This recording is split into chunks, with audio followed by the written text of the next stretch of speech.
Hello दोस्तों, राधे राधे। आप सभी कैसे हैं? आशा करती हूँ कि आप सभी अच्छे होंगे। मैं लेकर आई हूँ एक नई वीडियो आपके लिए। महाशिवरात्रि आने से पहले यह 3 बातें हर महिला को जरूर याद कर रखनी चाहिए। मेरे प्यारे दर्शकों, माताओं और बहनों, आप सभी का हमारे चैनल पर बहुत बहुत स्वागत है। महाशिवरात्रि का पावन त्योहार आने ही वाला है। भगवान शिव की कृपा से के लिए हम ना जाने कितने उपाय करते हैं, लेकिन आज जो मैं आपको कथा सुनाने जा रही हूँ उसे अगर आपने ध्यान से सुन लिया और अपने जीवन में उतार लिया तो यकीन मानिए आपके घर से दरिद्रता और दुख हमेशा के लिए दूर हो जाएंगे। यह कहानी है एक गरीब मोची रामनाथ की, जिसने अपनी भक्ति की परीक्षा दी। तो चलिए मन को शांत करें और भगवान शिव का नाम लेकर कल्याणकारी कथा का रसपान करते हैं। बोलिए शंकर जी महाराज की जय। मेरे प्यारे भक्तगणों, बहुत समय पहले की बात है। एक छोटा सा गांव हुआ करता था जिसका नाम था शिवपुर। पहले मैं एक बात बता देती हूँ कि इस कहानी को अधूरी छोड़ने की भूल कभी ना करें। अब शुरू करते हैं आगे की कहानी। उस गांव के किनारे पर जहाँ से जंगल की शुरुआत होती थी, वही एक छोटी सी टूटी फूटी झोपड़ी थी। उस झोपड़ी में रहता था एक गरीब मोची जिसका नाम था रामनाथ। रामनाथ के परिवार में उसकी पत्नी सुमित्रा और उसका 10 साल का बेटा था जिसका नाम था राघव। रामनाथ जाति से मोची था। दिन भर लोगों की पुरानी चप्पलें और जूते गांठा करता था, लेकिन उसके मन में जो भी धन था वह बड़े बड़े राजाओं के पास नहीं था। वह धन था भगवान भोलेनाथ की अटूट भक्ति। रामनाथ का नियम था कि वह जब भी अपनी सुई और धागा उठाता तो उसके मुंह से पहले एक ही शब्द निकलता, ओम नमः शिवाय। वह जूते सीता जाता और भगवान शिव का नाम जपता रहता।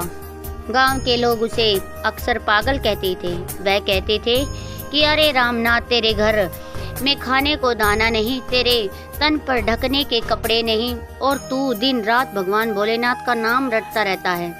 अगर तेरा शिव इतना ही दयालु है तो तेरी गरीबी क्यों नहीं मिटा देता? लेकिन रामनाथ के चेहरे पर हमेशा एक शांति बनी रहती थी। वह मुस्कुराकर कहता, मेरे भोलेनाथ मुझे जिस हाल में रखेंगे मैं उसी में खुश हूँ।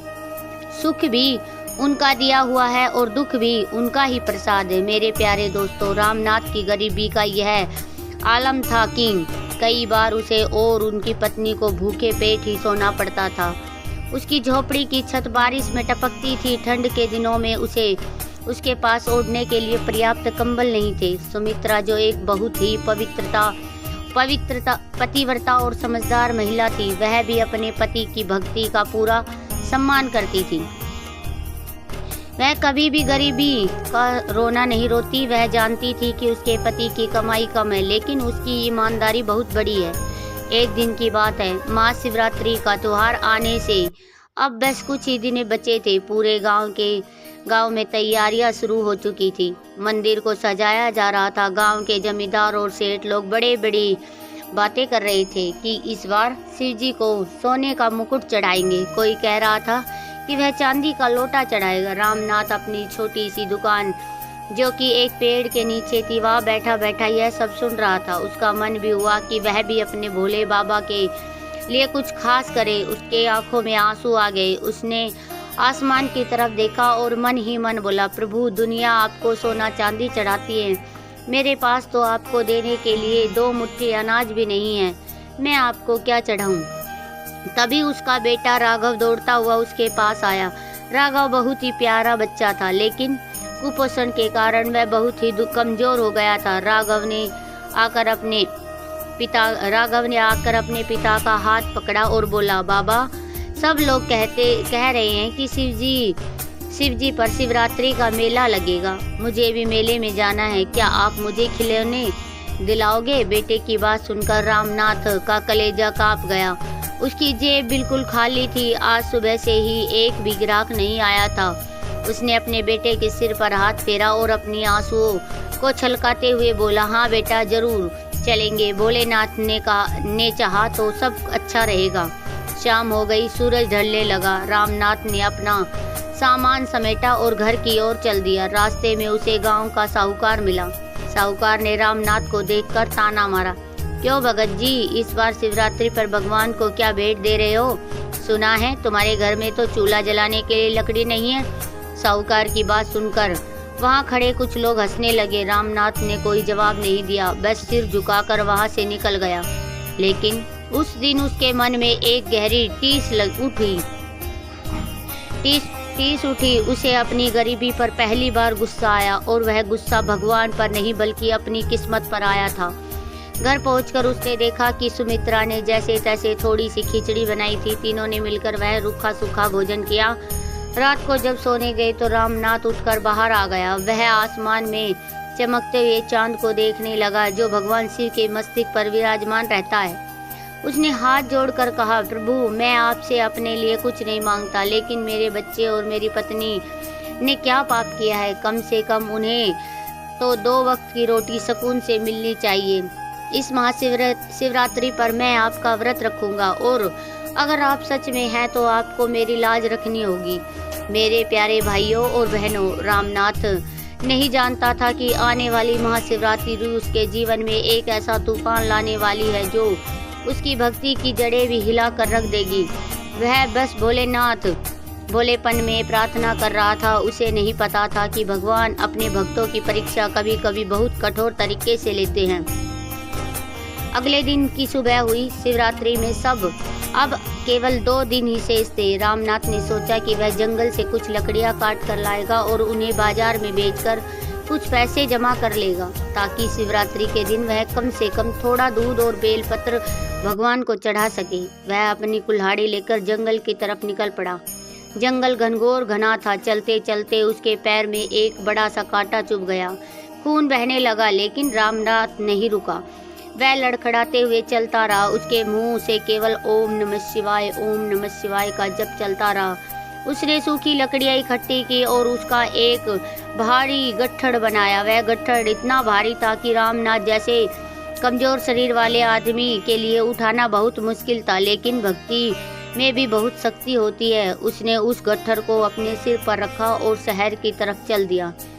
शहर उसके गांव से काफी दूर था। नंगे पैर तपती धूप में वह चलता रहा। रास्ते में उसे एक प्याऊ दिखी। वह पानी पीने के लिए वहां रुका। वहां एक बूढ़ा आदमी बैठा था। उस बूढ़े आदमी ने रामनाथ को देखा और पूछा, बेटा, इतनी धूप में यह भारी बोझ लेकर कहाँ जा रहे हो?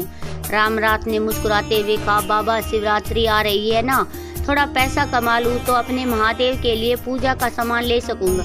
उस बूढ़े आदमी की आंखों में एक अजीब सी चमक थी। उसने अपनी पोटली खोली और उसमें से एक सूखी रोटी निकाली और रामनाथ को दे दी और बोला, ले बेटा, पहले तू खा ले। भगवान तो भाव के भूखे होते हैं, उन्हें तेरे पैसों की जरूरत नहीं है। रामनाथ ने वह रोटी ली और माथे से लगा और खा ली। उसे ऐसा लगा जैसे उसने अमृत चख लिया हो। जब वह शहर पहुंचा तो शाम होने वाली थी। किस्मत से उसकी लकड़ियां अच्छे दाम में बिक गई। रामनाथ बहुत खुश हुआ। उसने उन पैसों से सबसे पहले थोड़ा सा आटा और चावल खरीदा, फिर अपने बेटे राघव के लिए छोटा सा मिट्टी का खिलौना लिया, और अंत में जो पैसे बचे उसने पूजा के लिए थोड़ा सा कपूर और अगरबत्ती ले ली। वह बहुत ही खुश था। उसे लगा था कि उसने दुनिया जीत ली है। लेकिन माताओं और बहनों, कहते हैं कि वक्त बदलते देर नहीं लगती। जब रामनाथ खुशी खुशी घर लौट रहा था तो उसने देखा कि उसके घर के बाहर गांव के कुछ लोग भीड़ जमा किए हुए हैं। उसका दिल जोर से धड़कने लगा। किसी के साथ अनहोनी की शंका होने लगी। उसके कदम डगमगा रहे थे। वह दौड़ता हुआ भीड़ को चीरता हुआ आगे बढ़ा। वहां का दृश्य देखकर उसके पैरों तले जमीन खिसक गई। उसका प्यारा बेटा राघव, जिसके लिए वह खिलौने लाया था, वह जमीन पर तड़प रहा था। सुमित्रा छाती पीट पीट कर रो रही थी। रामनाथ ने चिल्लाकर पूछा, क्या हुआ मेरे बेटे को? यह कैसे ऐसे तड़प क्यों रहा है? पड़ोस की एक औरत ने रोते हुए बताया, रामनाथ भाई, राघव खेल रहा था, तभी उसे एक जहरीले सांप ने काट लिया। हमने वेद को बुलाया, लेकिन अभी तक कोई नहीं आया है। रामनाथ के हाथ में वह आटे की पोटली और खिलौनों छूटकर जमीन पर गिर गए। वह अपने बेटे के पास गिर पड़ा और उसे गोद में उठा लिया। राघव का शरीर नीला पड़ता जा रहा था। वह बिल्कुल ही मुश्किल से सांसें ले पा रहा था। रामनाथ पागलों की तरह चिल्लाया, राघव आंखें खोल बेटा, राघव आंखें खोल, देख तेरे लिए मैं खिलौने लेकर आया हूँ, देख तेरी पसंद का खिलौना लाया हूँ। लेकिन राघव ने कोई जवाब नहीं दिया। रामनाथ ने आसमान की तरफ देखा और दहाड़ मार कर रोया, हे भोलेनाथ, यह क्या किया तुमने तो मेरी पूजा की तैयारी करवा रहा था और तुमने मेरे बेटे को ही डस लिया। क्या यही फल है तेरी भक्ति का? भक्तों, यह तो बस केवल शुरुआत थी उस दुख की और रामनाथ के जीवन को बदलने वाला था। क्या रामनाथ का बेटा बच पाएगा या शिवरात्रि से पहले ही रामनाथ का विश्वास हमेशा के लिए टूट जाएगा? मेरे प्यारे भक्त प्रेमियों, कहानी वहीं से शुरू होती है जहां रामनाथ अपने बेटे के नीले पड़े शरीर को गोद में लेकर बैठा था। उस समय रामनाथ की हालत ऐसी थी कि जैसे किसी ने जीते जी उसके शरीर से आत्मा खींच ली हो। वह अपने बेटे राघव के गले को हाथ थपथपा रहा था और पागलों की तरह बोल रहा था, उठ बेटा राघव, उठ, देख मैं तेरे लिए क्या लाया हूँ। तू तो कहता था कि तुझे मेले में जाना है, अगर तू ऐसे लेटा रहेगा तो हम मेला कैसे देखेंगे? देख तेरी माँ रो रही है, उठ जा मेरे लाल। लेकिन राघव की आंखें ऊपर चढ़ चुकी थी, उसके मुंह में अब आवाज नहीं निकल रही थी, सिर्फ एक अजीब सी घबराहट हो रही थी। सांप का जहर बहुत तेजी से उसके नन्हे से शरीर में फैल रहा था। सुमित्रा, जो अब तक पछाड़ खाकर जमीन पर गिरी हुई थी, वह घसीटते हुए रामनाथ के पास आई। उसने अपने बेटे के ठंडे पड़े शरीर को पकड़ लिया और चीख पड़ी, हे भोलेनाथ, यह कैसी परीक्षा ले रहे हैं? हमने गरीबी सही, हमने भूख सही, लेकिन मेरा बेटा तो मत छीनो प्रभु, मेरा बेटा तो मत छीनो। उसकी चीखें सुनकर वहां खड़े पत्थर दिल इंसान की आंखों में भी आंसू आ गए। तभी भीड़ में से एक आवाज आई, रास्ता छोड़ो, रास्ता छोड़ो, वेद जी आए हैं। लोगों ने जल्दी से जगह बनाई। गांव के पुराने वेद जी, जो जड़ी बूटी के जानकार थे, अपनी लाठी टेकते हुए वहां पहुंचे। रामनाथ ने जैसे ही वेद जी को देखा, उसके मन में एक उम्मीद की किरण जाग उठी। वह वेद जी के पैरों पर गिर पड़ा और गिड़गिड़ाते हुए बोला, वेद जी, मेरे बच्चे को बचा लीजिए, मैं जीवन भर आपकी गुलामी करूंगा, बस मेरे राघव को ठीक कर दीजिए। वेद जी ने रामनाथ को उठाया और जल्दी से राघव की नब्ज टटोली। उन्होंने राघव की आंखों को खोल कर देखा। वेद जी का चेहरा गंभीर हो गया। उन्होंने अपनी थैली से कुछ जड़ी बूटी निकाली और उन्हें पत्थर पर घिसकर राघव के मुंह में डाला। फिर उन्होंने एक मंत्र पढ़ना शुरू किया। वहां खड़ा हर एक व्यक्ति सांस रोक कर देख रहा था। रामनाथ और सुमित्रा दोनों हाथ जोड़े, आंखें बंद किए, बस ओम नमः शिवाय का जाप कर रहे थे। रामनाथ सोच रहा था कि मेरा भोरा भंडारी मेरे साथ ऐसा अन्याय नहीं कर सकता। मैंने अभी तो पूजा का सामान खरीदा है, भगवान मेरी लाज जरूर रखेंगे। समय बीतता जा रहा था, एक एक पल एक एक युग के जैसा लग रहा था। करीब आधे घंटे बीत गए। वेद जी लगातार कोशिश कर रहे थे। उन्होंने राघव के जिस पैर में सांप ने काटा था वहां चीरा लगाकर जहर निकालने की पूरी कोशिश की, लेकिन जहर बहुत खतरनाक था, वह पूरे शरीर में फैल चुका था। अचानक राघव का शरीर एक बार जोर से अकड़ा। उसने एक लंबी और गहरी सांस ली और फिर उसका शरीर बिल्कुल ढीला पड़ गया। उसकी गर्दन एक तरफ लुढ़क गई। वेद जी का हाथ रुक गया। उन्होंने राघव की कलाई छोड़ दी और धीरे से अपना सिर झुका लिया। वहां एक भयानक सन्नाटा छा गया, इतना सन्नाटा कि वहां पेड़ के पत्ते के हिलने की आवाज भी सुनाई दे रही थी। रामनाथ ने घबराकर पूछा, क्या हुआ वेद जी, आप रुक क्यों गए? दवा दीजिए ना। देखिए वह शांत हो गया, शायद दवा असर कर रही है। रामनाथ यह मानने को तैयार ही नहीं था कि उसका बेटा अब इस दुनिया में नहीं रहा।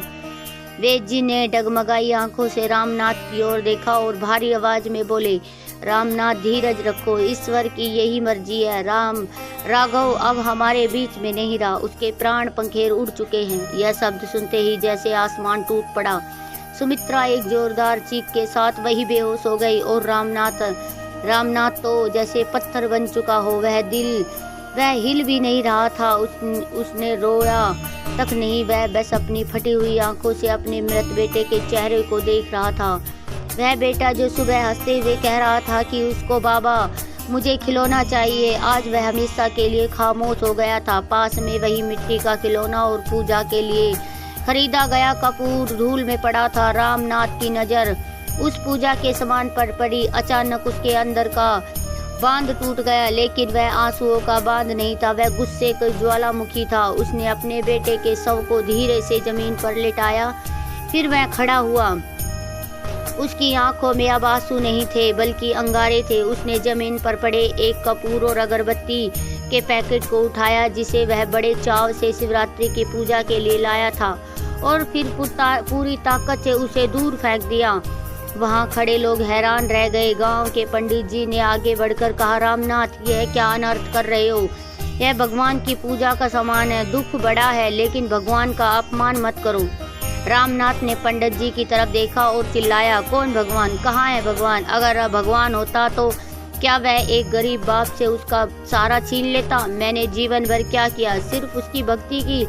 लोग मुझे पागल कहते थे, फिर भी मैं उसका नाम जपता रहता था। मैंने अपनी भूख मारकर, अपना पेट काटकर उसके लिए पूजा का सामान खरीदा, और उसे बदले में उसने मुझे क्या दिया? मेरे बेटे की मौत। उसकी आवाज़ में इतना दर्द और आक्रोश था कि किसी की हिम्मत भी नहीं हुई कि उससे कुछ कह सके। रामनाथ ने आसमान की तरफ उंगली उठाई और दहाड़ते हुए बोला, सुन लो भोलेनाथ, आज तक रामनाथ तुम्हारा सबसे बड़ा भक्त था, लेकिन आज इसी पल मैं तुम्हारी भक्ति का त्याग करता हूँ।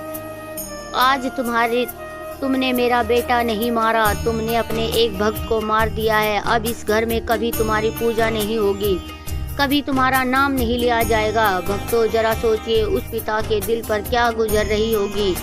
उसका विश्वास कांच की तरह टूटा हुआ बिखर गया। जिस शिवरात्रि का वह साल भर से इंतजार कर रहा था, अब वही शिवरात्रि उसके लिए मातम बनकर आई थी। गांव वाले धीरे धीरे उसे सांत्वना देकर जाने लगे। कुछ लोग रामनाथ को समझाने की कोशिश कर रहे थे कि होनी को कौन टाल सकता है, लेकिन रामनाथ को अब किसी की बात नहीं सुननी थी। उसने अपने बेटे के शव को उठाया और अपनी झोपड़ी के अंदर ले गया। रात गहरी हो गई थी, झोपड़ी के अंदर अंधेरा था और बाहर शिवरात्रि की तैयारियों की रोशनी चमक रही थी। दूर मंदिर की घंटियों की आवाज़ आ रही थी, जो रामनाथ के कानों में पिघलते हुए शीशे की तरह चुभ रही थी। सुमित्रा को होश आ चुका था। वह अपने बेटे के सिरहाने पर बैठी रो रही थी, लेकिन राम रात कोने में बैठा अंधेरे में घूर रहा था। उसके हाथ में अभी भी वह मिट्टी का खिलौना था, जिसे वह अपने बेटे को नहीं दे पाया था। अगली सुबह हुई जब राघव की अंतिम यात्रा निकली तो पूरा गांव रो रहा था। रामनाथ ने अपने बेटे को मुखाग्नि दी। जैसे ही चिता जली, रामनाथ के अंदर की रही सही कोमलता भी जलकर राख हो गई। शमशान से लौटते वक्त उसने मंदिर की तरफ देखा भी नहीं। उसने अपना मुंह फेर लिया। दिन बीतते गए। महाशिवरात्रि का दिन आ ही गया। पूरे गांव में उत्सव का माहौल था। हर घर में ओम नमः शिवाय की गूंज आ रही थी। लोग नए कपड़े पहनकर, हाथों में लोटा और फूल लेकर मंदिर जा रहे थे, लेकिन गांव के किनारे वाली झोपड़ी पर आज सन्नाटा पसरा हुआ था। वहां आज चूल्हा भी नहीं जला था। रामनाथ अपनी मोची की दुकान पर जाकर बैठ गया। आज शिवरात्रि थी, इसलिए उसने जानबूझकर काम करने का फैसला किया। वह दिखाना चाहता था कि उसे अब त्योहार से कोई मतलब नहीं है। तभी वहां से कुछ औरतें गुजर रही थी, जो मंदिर जा रही थी। उसमें से एक ने रामनाथ को टोक दिया, अरे रामनाथ भैया, आज तो महाशिवरात्रि है, आज के दिन तो काम बंद रखो, चलो मंदिर नहीं चलोगे? दुख तो सब पर आता है, पर भगवान का द्वार नहीं छोड़ना चाहिए। रामनाथ ने उस औरत को ऐसे भगा जैसे उसे काट खाएगा। उसने कड़े शब्दों में कहा, मेरे लिए कोई शिवरात्रि नहीं है। मेरा सिर तो उसी दिन मर गया जिस दिन मेरा बच्चा राघव मरा था। तुम लोग जाओ अपनी पूजा करने और मांग लो जो मांगना है। देखना तुम्हें भी वही मिलेगा जो मुझे मिला है। औरतें डर गई और वहां से चुपचाप चली गई। लेकिन मेरे प्यारे दोस्तों, कहानी में असली मोड़ तो अब आने वाला था। रामनाथ तो भगवान से नफरत करने लगा, लेकिन उसकी पत्नी सुमित्रा का क्या? सुमित्रा एक माँ थी, उसका बेटा गया था, उसका दुख रामनाथ से कम न था। लेकिन क्या उसका विश्वास भी डगमगा गया, या फिर एक माँ की भक्ति उस असंभव को भी संभव करने वाली थी, जिसके बारे में कोई सोच नहीं सकता था। रामनाथ ने तो शिव को त्याग दे, लेकिन भोलेनाथ तो अपने भक्तों को कभी नहीं त्यागते। वे तो बस परीक्षा ले रहे थे। यह परीक्षा अभी खत्म नहीं हुई थी। अब बारी थी सुमित्रा की। शाम होने को आई। शिव मंदिर में आरती की तैयारी हो रही थी। रामनाथ गुस्से में अपनी पत्नी अपनी दुकान बढ़ाकर घर पहुंचा। उसने देखा कि दरवाजा बंद है और अंदर से कुछ आवाज आ रही है। उसने कान लगाकर सुना। अंदर से सुमित्रा की आवाज आ रही थी। वह रो रही थी, लेकिन साथ ही कुछ बुदबुदा भी रही थी। रामनाथ ने गुस्से से दरवाजा धक्का देकर खोला। अंदर का नजारा देख उसका खून खोल उठा। सुमित्रा ने घर के एक कोने में, जहां राघव की पुरानी तस्वीर थी, वही एक छोटा सा शिवलिंग रखा हुआ था। वह अपने आंसुओं से उस शिवलिंग का अभिषेक कर रही थी और धीमे स्वर में ओम नमः शिवाय का जाप कर रही थी। यह देखकर रामनाथ अपना आपा खो बैठा। वह शेर की तरह दहाड़ा। सुमित्रा, यह तुम क्या कर रही हो? मैंने मना किया था ना कि इस घर में अब उस निष्ठुर देवता का नाम नहीं लिया जाएगा जिसने हमारे बेटे को छीन लिया। तुम उसकी ही पूजा कर रही हो। रामनाथ आगे बढ़ा और उसने सुमित्रा के हाथ से वह लोटा छीन कर फेंक दिया। पानी पूरे फर्श पर फैल गया। सुमित्रा डर के मारे सिकुड़ गई, लेकिन उसने शिवलिंग को अपने सीने से लगा लिया। वह रोते हुए बोली, स्वामी ऐसा मत कीजिए। वह जगत के पिता है। उन्होंने दुख दिया है तो सुख भी देंगे। मेरी ममता रो रही है, लेकिन मेरी आत्मा जानती है कि शिव जी हमारे साथ बुरा नहीं करेंगे। मुझे पूजा करने दीजिए। रामनाथ ने कहा, कैसा पिता, कैसा जगत का स्वामी?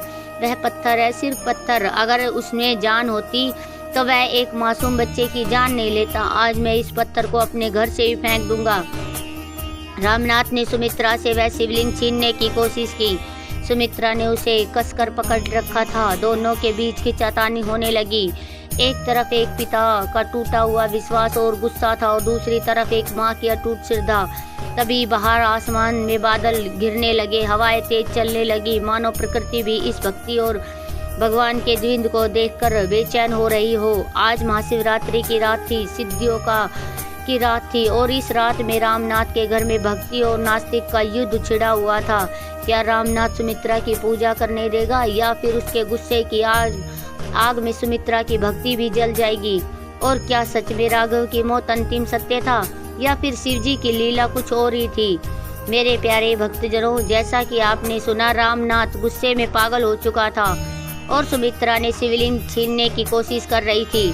बाहर तूफान जोर पकड़ चुका था। बिजलियां कड़क रही थी। ऐसा लग रहा था मानो साक्षात रुद्रदेव तांडव कर रहे हो।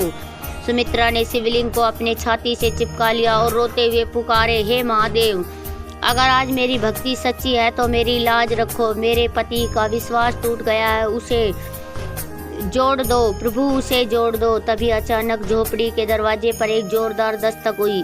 अलख निरंजन, एक भारी और गूंजती हुई आवाज ने रामनाथ और सुमित्रा दोनों को चौंका दिया। रामनाथ रुका। उसने गुस्से में दरवाजा खोला।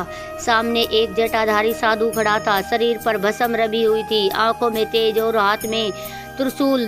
बारिश हो रही थी, लेकिन उस साधु के शरीर पर पानी की एक बूंद न टिकती थी। रामनाथ ने चिढ़कर कहा, कौन हो तुम? यहाँ क्यों आए हो? हमारे पास देने के लिए कुछ भी नहीं है। मेरा बेटा मर गया है, जाओ यहाँ से। साधु ने एक रहस्यमयी मुस्कान के साथ कहा, बेटा, मैं भिक्षा लेने नहीं, तुझे कुछ देने आया हूँ। सुना तूने अपने इष्ट देव को अपने घर से निकाल दिया? अरे पगले, जो जगत का पिता है उसे कोई कैसे निकाल सकता है? रामनाथ चिल्लाया, वह मेरा पिता नहीं है, उसने मेरे बेटे को जलाकर राख कर दिया। साधु ने सुमित्रा की ओर देखा, जो अभी भी शिवलिंग को पकड़े हुए कांप रही थी। साधु ने कहा, माई, तेरा विश्वास अटल है, ला मुझे वह राख दे दे जो तूने अपने बेटे की याद में पोटली में बांध कर रखी है। सुमित्रा चौंक गई। उसने सच में राघव की चिता की थोड़ी सी भस्म एक पोटली में छिपा कर रखी थी। वह बात किसी को नहीं पता थी। वह दौड़ी और कांपते हाथों से वह भस्म ले आई। साधु ने वह भस्म अपनी पोटली पर रखी। उसने आंखें बंद की और जोर से नाद किया, ओम नमः शिवाय। जैसे ही उन्होंने वह मंत्र बोला, पूरी झोपड़ी में एक दिव्य प्रकाश भर गया। वह रोशनी इतनी तेज थी कि रामनाथ और सुमित्रा को अपनी आंखें बंद करनी पड़ी। कुछ ही पलों बाद एक बच्चे की आवाज आई, बाबा, माँ। रामनाथ का दिल धक्के से रह गया। वह आवाज जो और किसी की नहीं बल्कि राघव की आवाज थी। उसने धीरे धीरे आंखें खोली। सामने एक दृश्य देखकर उसके पैरों तले जमीन खिसक गई। जहां वह राख पड़ी थी वहां उसका बेटा खड़ा था, बिल्कुल जीवित, स्वस्थ और मुस्कुराता हुआ। उसके शरीर पर सांप काटने के कोई निशान न थे। रामनाथ को अपनी आंखों पर यकीन नहीं हुआ। वह दौड़ कर गया और अपने बेटे को गले से लगा लिया और उसे छूकर देखने लगा, कहीं यह सपना तो नहीं। राघव का शरीर गर्म था, उसकी सांसें चल रही थी। रामनाथ फूट फूट कर रोने लगा। वह उस साधु के चरणों में गिर पड़ा और अपने सिर पटकने लगा। हे महात्मा, मुझे माफ कर दीजिए, मैं अंधा हो गया था। मैंने अपने प्रभु को गालियां दी, उनका अपमान किया, फिर उन्होंने मेरे बेटे को लौटा दिया। मैं पापी हूँ, मुझे दंड दीजिए। तभी वह साधु अपने असली रूप में आए। साक्षात भगवान शिव और माता पार्वती की एक झलक उन्हें दिखाई दी। फिर वे अंतर्ध्यान हो गए। बस आकाशवाणी गूंजी, रामनाथ, यह तेरी पत्नी के अटूट विश्वास का फल है, जिसने दुख में भी मेरा दामन नहीं छोड़ा। याद रखना, मैं अपने भक्तों की परीक्षा लेता हूँ, लेकिन उनका साथ कभी नहीं छोड़ता। रामनाथ और सुमित्रा ने पूरी रात भगवान का भजन किया। सुबह जब गांव वालों ने राघव को जीवित देखा तो पूरा गांव हर हर महादेव के जयकारों से गूंज उठा। रामनाथ की गरीबी भी धीरे धीरे दूर हो गई, क्योंकि जहां शिव की कृपा होती है वहां दरिद्रता टिकती नहीं। तो मेरे प्यारे दर्शकों, माता और बहनों, जैसा कि हमारी वीडियो का शीर्ष था, अब मैं आपको 3 बातें बताने जा रही हूँ जो हर महिला को, हर इंसान को अपने जीवन में गांठ बांध लेनी चाहिए। अगर आप सुखी रहना चाहते हैं तो महाशिवरात्रि से पहले इन 3 बातों को हमेशा याद रखना चाहिए। पहली बात है धैर्य। सुमित्रा की तरह जीवन में चाहे कितना भी बड़ा दुख क्यों ना आ जाए, अपना धैर्य कभी मत खोना। दुख के बादल चाहे कितने घने हो, सुख का सूरज जरूर निकलता है। जो महिला या पुरुष विपत्ति में धैर्य रखता है, ईश्वर उसी के घर में वापसी करते हैं। दूसरी बात है अटूट विश्वास। रामनाथ की तरह भगवान में से सौदा मत करो कि अगर मेरा काम होगा तभी मैं पूजा करूंगा। भक्ति वही है जो बिना शर्त के हो। जब सारी दुनिया साथ छोड़ दे तभी वह विश्वास रखना चाहिए कि मेरा भोला भंडारी मेरे साथ है। जैसे सुमित्रा ने किया, उसने अपमान सहा लेकिन विश्वास नहीं छोड़ा। तीसरी बात यह समर्पण। अपने जीवन की डोर ईश्वर के हाथों में सौंप दो। हम इंसान बहुत कम जानते हैं, लेकिन वह त्रिकालदर्शी सब जानता है। वे हमारे लिए क्या सही है, क्या गलत है। कभी कभी हमें लगता है कि हमारे साथ बुरा हो रहा है, लेकिन अंत में वही हमारे कल्याण का कारण बनता है। मेरे प्यारे भक्तजनों, रामनाथ ने अपनी गलती सुधारी और उसका बेटा वापस मिल गया। महाशिवरात्रि की रात बहुत ही शक्तिशाली थी। इस बार आप सच्चे मन से शिव जी की आराधना करें। अपने मन में से नफरत और शिकायतें निकाल दें। अगर इस कहानी ने आपकी आंखों में आंसू और दिल में विश्वास जगाया हो तो कमेंट बॉक्स में जय भोलेनाथ, ओम नमः शिवाय जरूर लिखें। और हाँ, इस वीडियो को अपने परिवार और दोस्तों के साथ शेयर जरूर करें ताकि उनका विश्वास भी मजबूत हो सके। चैनल को सब्सक्राइब करना न भूलें ताकि हम ऐसी ही और कल्याणकारी कथाएं आप तक ला सके। भगवान भोलेनाथ और माता पार्वती की कृपा आप पर सदैव बनी रहे। एक बार प्रेम से बोलिए जय भोलेनाथ जी। तो दोस्तों, आपको यह वीडियो कैसी लगी कमेंट बॉक्स में ज़रूर बताना। फिर मिलते हैं एक नई वीडियो के साथ, तब तक के लिए ओम नमः शिवाय।